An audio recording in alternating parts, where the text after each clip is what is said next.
Bonjour à tous et bienvenue à cette autre édition de la revue de la presse camerounaise que nous ouvrons ce jour avec l'hebdomadaire confidentiel qui s'interroge à sa grande une au sujet des lions indomptables du MINSEP et de l'AFECAFOOT qui veut envoyer les Camerounais dans la rue. Voilà donc l'interrogation à retrouver. Dans une rencontre qu'ils ont dominée de bout en bout, les lions indomptables du Cameroun ont montré à leur public venu massivement les soutenir qu'à cœur vaillant, rien d'impossible. Mais malgré une victoire sur la sélection capverdienne 4-1, le désordre dans la tanière des Lions est loin d'être terminé aux grandes dames des fans du ballon rond.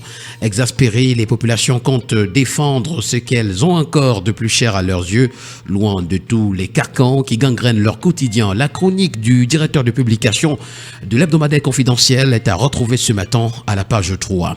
On parle de pêche illégale ce matin à la page 4. C'est plus de 20 milliards de francs CFA de pertes par an. Et puis protection de l'environnement, la mangrove de Douala est à l'agonie. On parle également de gaz domestique dans les colonnes de l'hebdomadaire confidentiel, 60 000 tonnes à importer. Voilà l'information que nous renseigne le journal. Nous poursuivons ce matin avec le quotidien Mutation qui parle de Festin des Lions, Cameroun 4, Cap-Vert 1. Libéré, appliqué et concentré sur l'objectif de qualification en Coupe du Monde 2026, les poulants de Barkbri sont assurés face aux requins bleus samedi avant de s'envoler pour Luanda où ils affrontent l'Angola. Ce sera demain. L'information est à retrouver en page 11.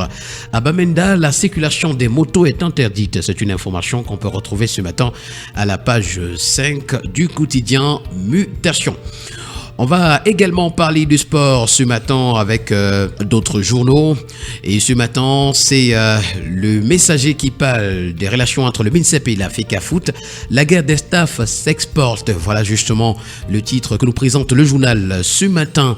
Malgré la victoire éclatante des Lions face au Cap-Vert 4-1 dans le cadre de la troisième journée des éliminatoires du Mondial 2026, le climat reste tendu à la veille du match Angola-Cameroun.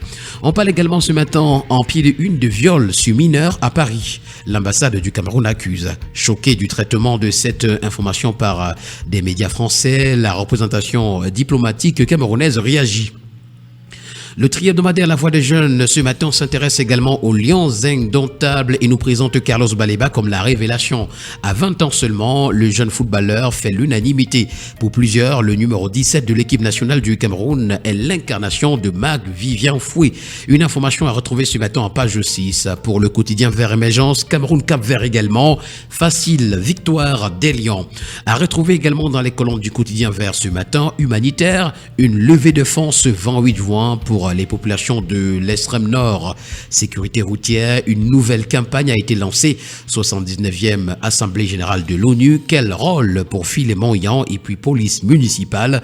L'enjeu de la formation nous est présenté. Toutes ces informations ainsi que bien d'autres, mesdames et messieurs, sont à retrouver en parcourant les colonnes du quotidien Vert Émergence. On parle également des éliminatoires du Mondial 2026 ce matin avec le quotidien à capitaux publics Cameroun Tribune qui nous renseigne que les Lions assurent. On va parler de toute autre chose à présent ce matin avec le tri-hebdomadaire régional d'information du Nord Cameroun. C'est l'œil du Sahel qui nous amène dans le Grand Nord ce matin et nous présente plus de 150 milliards pour 35 projets à la page 7.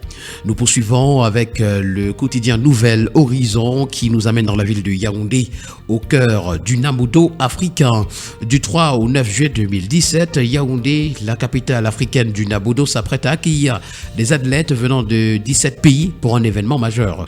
Le quotidien L'économie est également un kiosque ce matin et parle de consommation. Retrouvons ces produits-là qui alimentent l'inflation au Cameroun. Au mois d'avril 2024, d'après le quotidien, le taux est au-dessus du seuil communautaire selon l'Institut national de la statistique.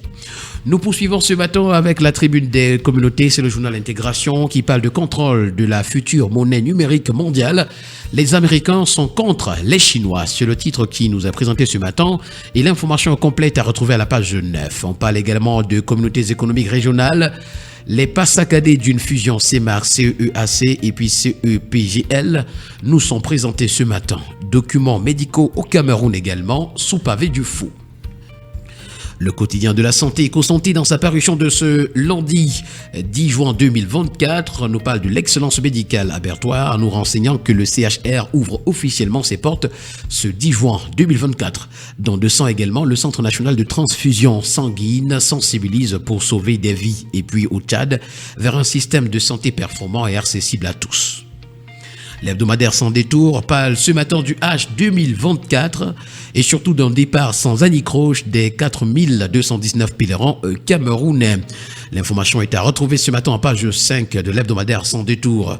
Pour le journal de l'économie et des finances Ecomatin, on parle de classement de Banque mondiale, Standard & Poor's. Les ports camerounais avant-dernier en zone CEMAC. Voilà l'information justement que nous rend le journal de l'économie et des finances à sa grande une. À son autre une, le journal parle plutôt de consommation et nous fait savoir que le Cameroun s'enlise dans l'inflation. Le Zénith en kiosque ce matin s'intéresse au barreau du Cameroun en nous présentant les batailles des réseaux autour des admissions. La réduction du nombre d'admissibles exigé par le ministre en charge de la justice aurait créé une situation favorable à la corruption, aux magouilles et autres manipulations. De fortes contestations des résultats enregistrés. On parle des places vendues à Lincoln. Le bi-hebdomadaire Le Financier d'Afrique est également en kiosque ce matin et parle de l'économie numérique. Retrouvons les solutions du SNEF pour booster l'inclusion financière. En petite une, on parle de dépôt et consignation. La SCB Cameroun transfère 4,6 milliards de francs CFA à la CEDEC. Cotisation boursière, c'est une hausse de 59% des titres échangés à la BVMAC en 2023 qu'on enregistre. Et puis fusion CEAC-CEMAC, les premières institutions se mettent en place. Nous poursuivons ce matin avec le quotidien L'Info à chaud qui parle de la première promotion des boursiers de l'IAI Cameroun après un an en Chine. 100% de réussite est le titre que nous présente le journal. Également, grâce à l'installation de nouvelles électropompes par la Camwater, le volume supplémentaire de 5000 m3 par jour en Marois a été enregistré. On parle également du 20e tour cycliste international du Cameroun. Clovis Kamzon à Bessolo et le maillot jaune. Une information à retrouver en page 11. Le premier news magazine camerounais des faits actuels ce matin, s'agissant d'économie numérique, nous parle de l'IA et l'open banking pour booster le système financier camerounais. Selon les ministres des Postes et des Télécommunications et des Finances, qui ont co-présidé les journées scientifiques sur l'économie numérique organisées par le CNEF, c'était du 6 au 7 juin 2024 à Yaoundé. Ces outils numériques permettront de faciliter la détection des fraudes, l'automatisation des processus et la personnalisation des services aux clients. Nous continuons ce matin avec le quotidien d'information républicaine. Ça, c'est le drapeau qui parle du CHR de Bertois comme la nouvelle référence médicale de la région de l'Est. Pour le journal Santé Nature Info, on parle de lutte contre le paludisme. À quand l'officialisation du cadre national multisectoriel? C'est une interrogation. La question a été abordée le 6 juin du mois courant à Yaoundé lors de la rencontre du groupe des médias contre le paludisme au Cameroun organisée par le programme national de lutte contre le paludisme et Impact Santé Afrique. Nous terminons cette édition de la revue de la presse ce matin avec le journal propre de la Nation. C'est un magazine qui parle du Mincommerce de plus en plus probe. Le Mincommerce lance des initiatives à résultats rapides pour garantir la transparence et l'efficacité de ses services. Mesdames et messieurs, voilà qui met un terme à cette sortie de la revue de la presse camerounaise. Merci d'avoir été des nôtres ce matin. On se retrouve demain pour une nouvelle édition. D'ici là, portez-vous bien. Bonne journée à tous.